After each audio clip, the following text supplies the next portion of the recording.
ఎంత ప్రెషర్ చేశారో తెలుసా పోలీసులు. నాకు బెయిల్ ఎలా వచ్చిందో తెలుసా? చెప్పండి.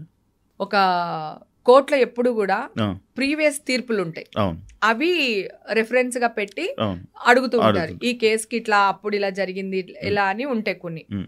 దాంట్లో ఒక అతను, ఒక చాలా పెద్ద లాయర్, అడ్వకేట్, అన్ని కేసులు గెలిచాడంట, ఒక్క కేసు ఓడిపోయారంట. ఆ పాయింట్ నా ముందరే లాయర్ వాదిచ్చి నాకు బెయిల్ తెప్పించారు. సో చెప్పారు, అది పెట్టి జడ్జి గారికి ఆ పేపర్స్, ఆ పాయింట్లన్నీ పెట్టి ఆ ప్రీవియస్ జడ్జిమెంట్ది కాపీ ఇచ్చి ఆయన అడిగారు అనమాట. ఇట్లా ఒక కేసు ఓడిపోయారు ఎందుకు అని లాయర్ని అడిగారంట.